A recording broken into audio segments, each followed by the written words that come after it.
Hey, hadn't done a video in a while, so I thought I'd do one. Um,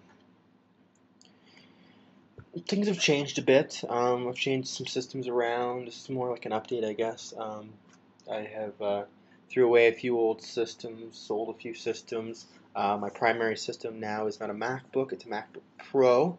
It's a 13-inch model, um, and my secondary system would be my MacBook, my old one I used to use. It's a 2 gigahertz MacBook with 4 gigs of RAM in it.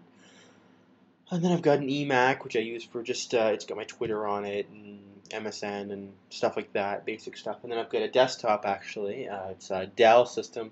Now you're probably thinking I'm an Apple person. I like Apple computers, but why would I have a Dell? Well, I want a nice desktop, something a little bit more powerful than I had before.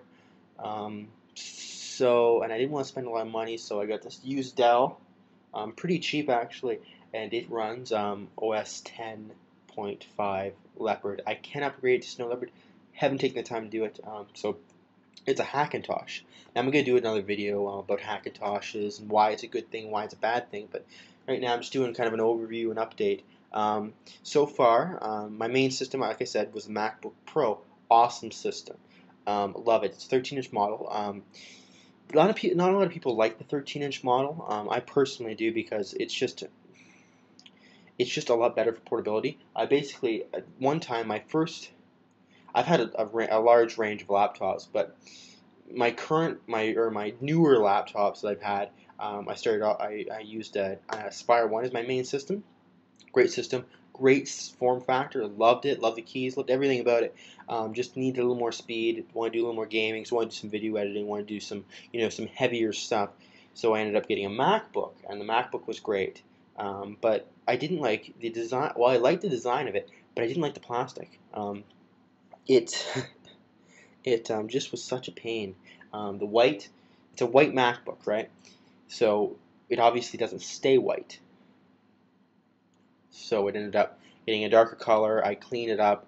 I ended up taking it home every night, and 3 days, 2 days, kind of thing. I'd wipe it down, clean it up, and be ready to use it again. And then um, up by where the top of the screen is, there's two little the pieces of plastic stick out, and it's designed to do that. It's just little tiny little things that just kind of separate the screen a little bit from the keyboard, or I don't know exactly what it does, but just kind of it just touches at the bottom of the they're at the top of the screen, and when you fold the laptop down, it touches just the base laptop. Well, unfortunately, from use over years, basically it snapped the plastic. And it was just looking ugly. I replaced it, but I just didn't want the fuss anymore, so I ended up upgrading to this MacBook. I'm going to do a full review on the MacBook, full specs, all that kind of fun stuff. But for now, it's just kind of just an update. Still rocking external hard drives and all the same stuff that way. But no, I've upgraded most of my systems. So my primary system now is my MacBook Pro. My secondary laptop would be my MacBook, and then my primary desktop would be my big Dell, which is actually a pretty powerful system. I like it at least. I will do a full review and specs on that thing as well. It's an older system, but it still does most of its job. So just this is just a little update. Comment, rate, subscribe, all that fun stuff. But also, if you have any comments about the MacBook Pro and what you think about it, and what you think of the 13-inch versus the 15-inch versus the 17-inch, or anything like that, let me know, because I was curious when I bought this one. I definitely wanted the 13-inch, and I never really thought about the other ones. But if you've got a 15-inch, tell me why you have it, that kind of thing. So thanks for watching, and check out my other videos.